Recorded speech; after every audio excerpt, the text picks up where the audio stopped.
Hello, and welcome to Were You Not Entertained, where two film fans discuss their favorite flicks. And TV shows? And TV shows, apparently now. Yeah. No, we kind of thought it might be good to throw some TV shows in there, get some series that, not only that we like, but you hear a lot of people talk about. And movies aren't the only thing we watch, so. Yeah. So, yeah, why not talk about them? Yeah, let's have a good time.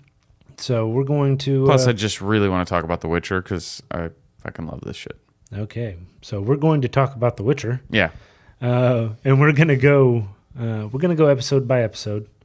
So we're not going to just do the whole thing all in one spiel. These are going to be kind of shorter episodes. Yeah, about half the an length. episode. Yeah, about half the length of what we normally do. That way it kind of allows us to discuss like what we just watched. Mm-hmm. What the last hour or whatever is, what does that mean? Yeah. Does it make sense? Why did they do that? That kind of stuff. Which you kind of, in my opinion, I think you kind of lose when it's like, okay, I've watched the whole thing, so let's talk about it. Yeah, there's so much nuance that happens in an 8-hour story that doing an entire season at a time, you end up cutting a lot of the fat. Yeah, exactly. And we want to chew on that fat a little. So here we go, chewing on some fat. Yep. So this is the intro, the very first episode of The Witcher, the new Netflix series based off the award-winning book series and the award-winning video game series that followed the books. Mm-hmm. Henry Cavill, Superman himself, is playing the role of Geralt of Rivia, the Witcher. Mm-hmm. And so just as a little introduction, so I'm not going to go spoiler or anything. Well, we will spoil some of this stuff. We'll spoil this episode during this conversation, but being a fan of the series, okay, yes, I know stuff that I'm not going to go spoil previous or the next, the next episodes or whatever. Right, like in this one, they mentioned the Butcher of Blaviken. Yes, I'm not going to tell you what that means because there's more detail that will probably be given out later. And yes, I don't know whether or not my knowledge of it is accurate because maybe they have a different take on it this time, but there's lots of things that are mentioned that are kind of like, what? Yeah. So here's James is like super fan, and I wouldn't go that far. I haven't read the books, but I played all the games, and I'm aware of the book stories and like.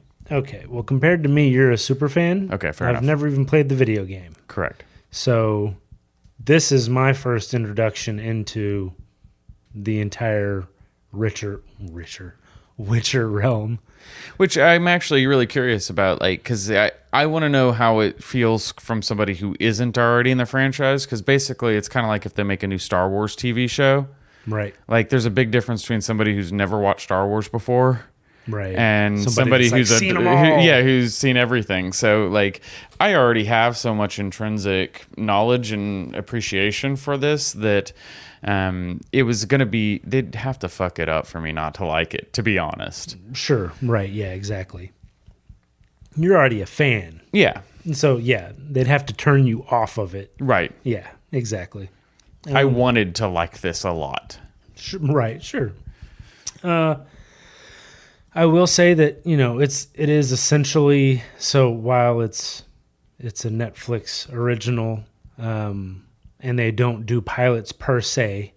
This is essentially a pilot, so it's the introduction into everything. Yeah. So you get to meet some of the characters for the first time, and you get background even if you don't know what it means, and a few things like that. So I will say that I didn't know what to expect.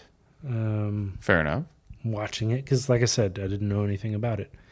It looked like it could be interesting, and people have talked about it, and so I was like, yeah, I'm gonna watch it. And so I did, and it had moments to me that were kind of, I guess we've mentioned this before, they were kind of like sci-fi,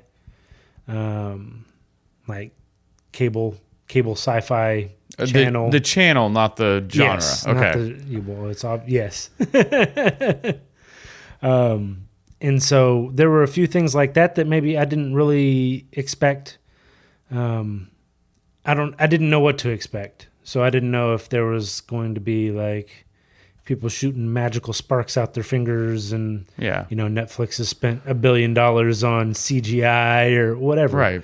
And there wasn't really a lot of that. There was you had a monster, at the beginning. At the very beginning, which I thought that was a great.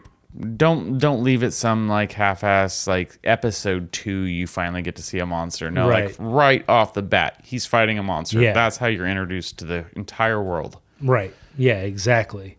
So obviously he fights monsters. Obviously that's how he makes his living, is kind of traveling around fighting monsters. Right. And so I didn't know that, and now I do. Yeah. But the monster wasn't too bad. It wasn't. I thought it was cool. Yeah, I think the monster was cool, but I mean, as far as like the special effects, I didn't. Oh yeah. It wasn't horrible. It didn't look like somebody drew it with a pencil, but it also wasn't like $1 million monster. Okay, I didn't really notice like any. I don't know. I'm pretty forgiving with CGI, though. I'll be honest in that. Yeah, And so, fair like, enough. I didn't. It didn't take me out of it. I didn't feel like, oh, that's fake as shit. Right. Like, which is really the only thing that ruins CGI for me, is if I'm just like, oh, that's a train wreck or something like that. Sonic the Hedgehog before the redo. Right. You know, Yeah. you know what I mean? Like, oh my god, that is offensive to my eyes. But No, it wasn't that bad at all. And the action was really good. oh man, they have some The hella swordsmanship. Yeah, the choreography and the swordsmanship is so above par. Right. Like, it is, you see so many bad sword fights on TV and movies. Right. And these were good. They were good. Very good. Yeah. Even to the point of gruesome, I guess. Oh, yeah. Very gruesome at times. Yeah, which is, to me, some people are like, oh, that's too much. It's gory. And they didn't like fling a lot of blood around or show you. They didn't show a lot of things that they could have. But, like, at the end, he's standing there in that, like, little place in town. Right. Talking, trying to not to get into a fight with one of the other characters. And literally behind him is a body slumped up against a door, like, standing up with no head. Right. Like, there's definitely some Yeah, gore. no, there's absolutely some gore, but I mean, they don't overplay it. Right. Like some productions that do gore are like, ooh, we did this gore so well. Look at this gore. Yeah, Like, it's glorified. They show him, they show the guy's body against the door or whatever with no head, and they like zoom in on it, and he's squirting blood out. Yeah, and exactly. They don't do any of that, which I appreciate. I don't personally. It doesn't bother me, but I think that at times it's just too much, and I'm they glad didn't that go they didn't do overboard. that. Yeah. Yeah. But yeah, no, the swordplay in this is awesome. Oh, yes. So yeah, I mean that was you meet Geralt, you meet what's her name? Renfrey? You meet Renfrey. Yeah, that's who helps him out in the bar when... Yes. You also find out there that the Witchers, while they may be... They're like the lawyers of this medieval world. They're a necessity, but everybody hates them. Right. And so... Yeah. He's not the most popular guy in town until they suddenly have a monster. Right. Yeah. No, people seem to hate him. Yeah. I mean, he's considered a mutant and a danger. Right. Where he goes, dead bodies follow. Right. Yeah, exactly. So, I mean, yeah, I kind of get it. It's also kind of fucked up because also where he's not is where monsters are. Right. So. Maybe they just want their monsters. I don't know. Yeah, and there's arguments to be said. Some of them are even trying to do that. They're not trying to. I mean, he kind of has an affinity towards monsters. Sure. When he has an option of not killing a monster, he takes it. Mm-hmm. He doesn't always want to just put a sword through him. Right. But But it is also how he makes a living, so yeah, you kind of got to. exactly. But we've talked about Geralt the whole time. Yes. But there are two storylines in this first episode. The other one is kind of following Ciri. Yes. And the Queen Calanth? Calanth? Queen Calanth? Whatever her name is. It starts off with kind of a ball, and then then troops come, basically, and this is a really succinct version of the story, but sure. It's the giant battle, and you see the fall of the castle, and Ciri basically having to try to escape an invasion. Yeah. Yeah, no, they're burning the town down. Mm-hmm. It is going down. It is not a place to be. Yeah, so you have a very like political Game of Thrones storyline with Ciri, and then you have this kind of more almost Hobbit-y but violent, like Lord of the Rings style monster killing story with Geralt. And with this episode, we don't know how those two are truly going to align, except for the prophecy that Renfri gives Geralt in her dying breath. Right. And also the fact that that the queen tells Ciri that she needs to go find Geralt of Rivia. Yeah. It's her destiny. Right. And like, wait, what? Destiny? Yeah, and whenever Renfri's saying the words to Geralt, the camera cuts to Ciri running through the woods. Right. The girl in the woods. Yeah. Yeah, and she's running through the woods. So, I mean, the director's trying to tell us something there. Yeah, I think so. I do think so. But the one of the things I was really pleased about that they set up in the first episode was I don't know how to say his name. Lars Mikkelsen's character, the wizard. It's Stregobor. Mm-hmm. He was an excellent example of basically every situation you run into in The Witcher and the video games, which is most games you have a good choice and a bad choice. And damned if you do, damned if you don't. That is absolutely how that world works. It is a much more gritty and realistic take on medieval fantasy, and people aren't mostly good. They're mostly shitty. Right. And that certainly seemed to be the case. Yeah, and every decision you make probably has an unintended negative consequences you didn't think about.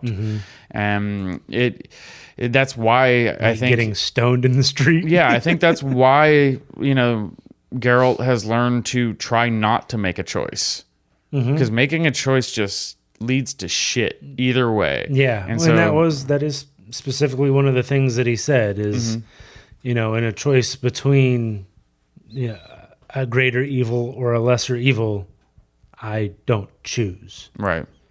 Because evil is still evil. Yeah, exactly. And so that is very intrinsic to the world of The Witcher. And to have Stregobor actually almost say that word for word. He says something along the lines of, you've made a choice, Witcher, and you'll never know whether it was the right one. Right. Yes. Yes, he did.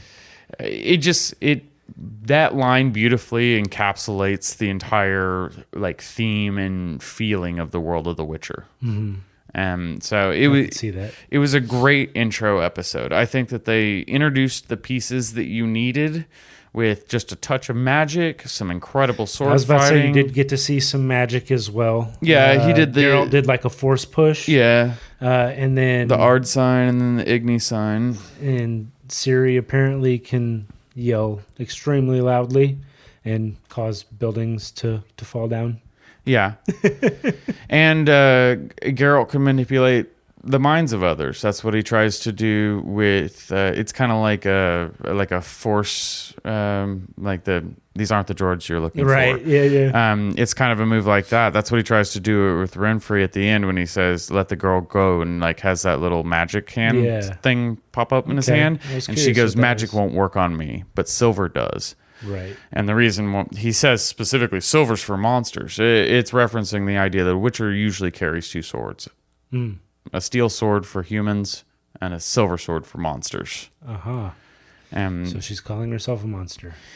She apparently has some monster functions. Like the fact that the way that they slept together and his kind of like attachedness to her after that, and the way he said that Stregobor said she got to you, right? Kind of makes She's me got think mutations or whatever. Well, yeah, she has mutations. He was also like, she got to you, didn't she, Witcher?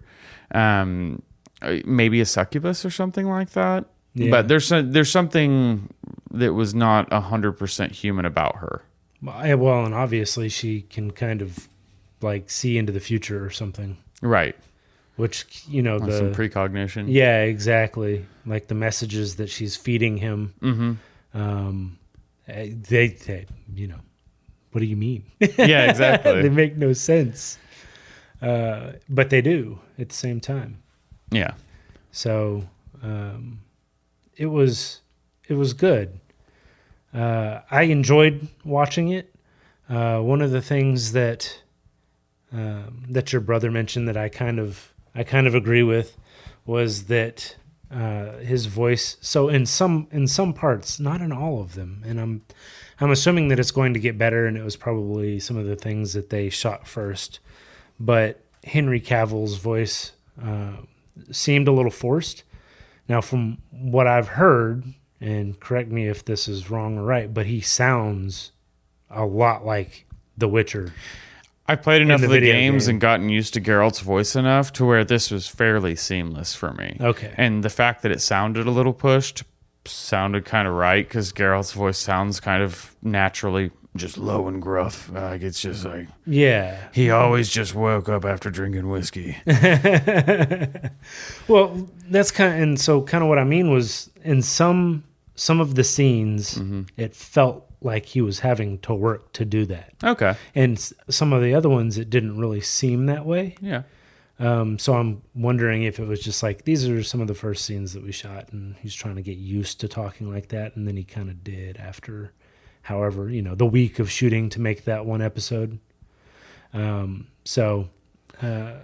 think it got better, and I'm hoping that it continues to get better throughout the rest of the series. And we can continue to come back to it as we discuss additional episodes for The Witcher. Absolutely. So, and we will. Absolutely. And, you know, a lot of the stuff here, you know, I think we'll play back into later episodes. So, yeah, I would assume so, because they're speaking in riddles in some of it. I'm just absolutely. Like, what are you talking about? It doesn't even rhyme. All good prophecies rhyme. Yeah. I love it. It's great. There's some really good lines in this. Yeah, definitely. I did enjoy it. Yeah, so it was a great first episode. I think it set the stage beautifully. I'm excited to do the rest of these episodes and check them out. And have our conversations about how it goes. Hopefully you enjoyed this as well. Please give us a like and a review, or give us some stars on your app of choice if you enjoyed this. Hit us up on Facebook or Twitter and tell us why we're wrong or why we're right. Yeah, or let us know if you like this, you know, shorter format with the TV show, and maybe there's a show that you're interested in us checking out. Yeah.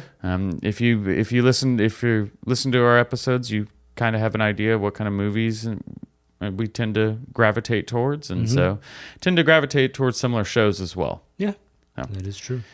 All right, well, and I think that about wraps it up for this episode of The Witcher, Episode 1. Yeah, and, Season 1, Episode 1. Yeah, there we go. Right in at the beginning. Yep. Well, thank you for joining us, and please join us next time on Were You Not Entertained?